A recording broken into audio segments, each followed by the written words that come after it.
Yo guys, we're here in Sterling Heights, and we went and seen this movie called Nobody 2. It's basically about some family guy, kind of similar to the Jason Statham type of movies. Some family guy who basically he makes his living by making a bunch of money. He makes his living by killing people and something like that, But he basically has to pay back a debt.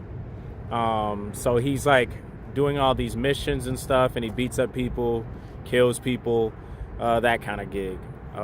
So he's in deep. He's like 30 million in the hole for these people that he owes some money to. So he has to do these missions. But he realizes he's been having too much time away from his family. He's got a son and daughter and a wife. So he goes to like the people that's giving him the missions that he owes the money to. And he asks for a vacation. He takes the vacation and he like runs into some problems with some people. And he ends up basically working on vacation and end up putting his whole family in jeopardy. Basically end up saving them by recruiting some people and being able to take out basically a whole mob and a whole police department, basically sheriff's department. But today we're going to talk about serendipity. Interesting word. I kind of just learned the word, but it sounds the way it kind of like means. It's like finding something that you didn't expect. When I parked over here, I saw an open box of extra, and I thought it was kind of weird that it just happened to be there. But that's what serendipity basically is. It's finding something, finding opportunities, things that you didn't expect to be there. And I feel like in life, like part of seeing those opportunities, seeing life in the beauty that it is, even this background that you guys are seeing over here, you kind of have to be open and also have the ability to recognize the beauty. This is an everyday thing in Michigan. The sun sets every single day, and it's pretty beautiful every single day. But you have to have the eyes to kind of recognize it. You have to have the ability to see it. And think about the things in life like God, like the Holy Spirit, like who Jesus is and how he dwells within you. The things in life that you don't recognize, that you don't notice, that you don't pick up on, that serendipity in life that you don't recognize because you're not able to see beauty. You're not able to recognize when something good is in your life. What about the people that you interact with every day? Maybe the people that are available to you, the people that are consistent in your life. Maybe your mom, maybe your grandma that constantly calls you, shows that she loves you every single day. What about those people that in a sense you basically take for granted? How does that come up in your life?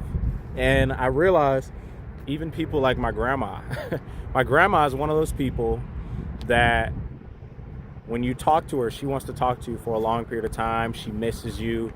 She lives in a totally different state. Lives about, if you were to drive, 19 hours away, right? But every time we talk, it's not going to be a 10-minute. It's not even going to be a 30. It's going to be an hour.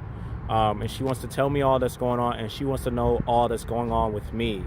But see how we like take that for granted, that moment to kind of connect with a human being. You know what I'm saying? Like it's weird how we take those things for granted. Like my grandma, she's always been my grandma. She's always been kind of the same way, or older woman that, likes to cook me food and likes to talk a certain way. And she always gives me little candies out of her little purse. She's like most grandmas, right? But you take that for granted because she's consistently there. And that's kind of like the issue with human beings. It's in our nature to take for granted things that are always there. But the things that are scarce, we want the things that we can't have, we kind of take for granted, right?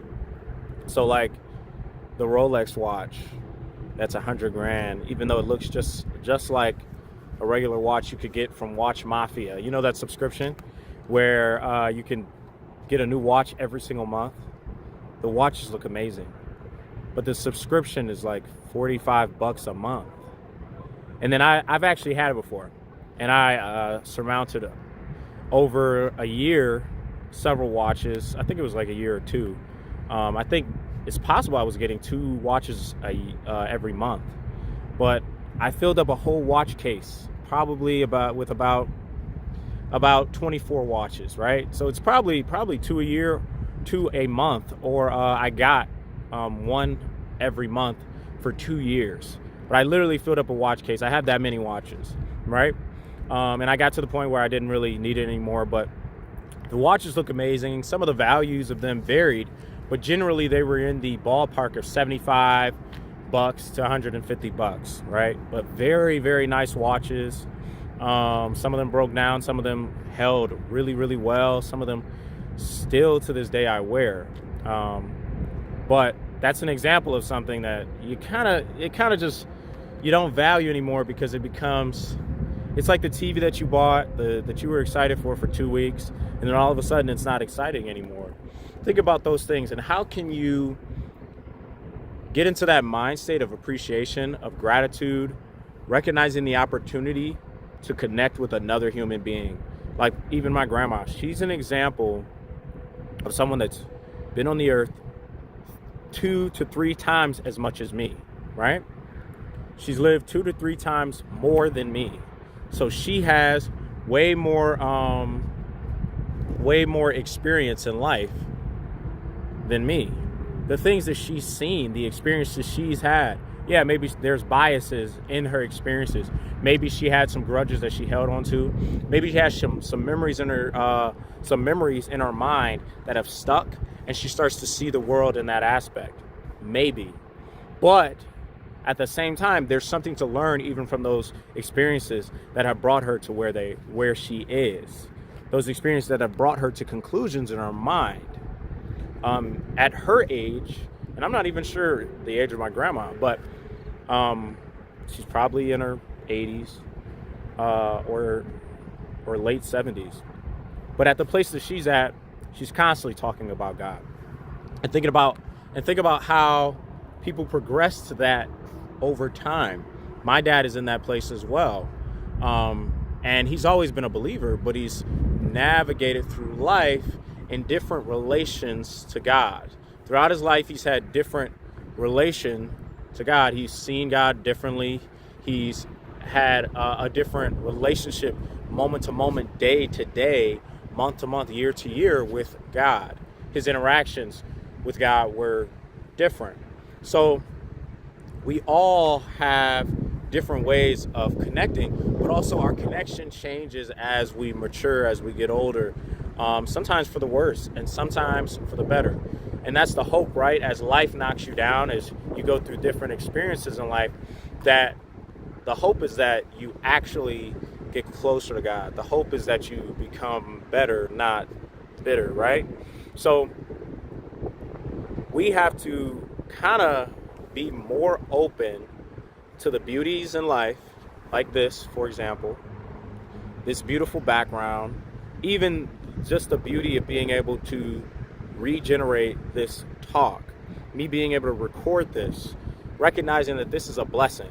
I can capture a thought and put it in video. I can capture this beautiful background behind me of my favorite movie theater. I can capture this beautiful image, even though it doesn't fully capture. We all know that cameras can only do so much, but your eyes are able to see more than what the camera's able to see. But being able to capture even that, there's some beauty in that, and being able to share that with others, share love, share peace, share joy. But just like I should learn to value the conversation I have with my grandma, learn to value this beautiful sunset, I can value a stranger on the street that I don't know, because he's been on the earth for, let's say, 40 years. Maybe he's homeless. Maybe he worked at a plant for 30 years and they laid him off. Maybe he was doing all that he thought the world told him to do in order to be successful, and then all of a sudden, bam, they take that away from him.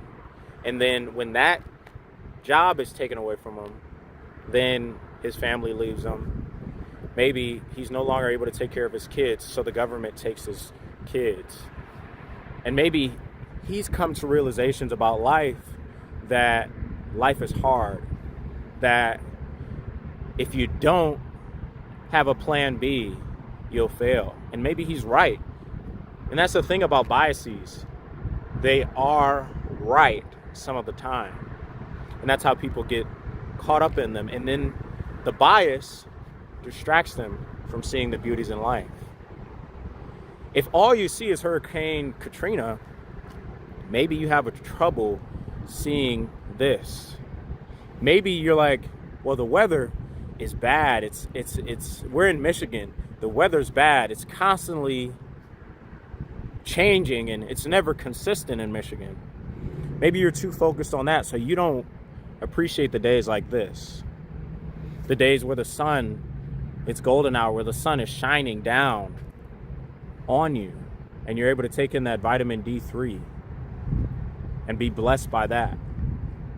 Maybe you're not able to appreciate the air that's blowing past your face, the air that comes out of your breath.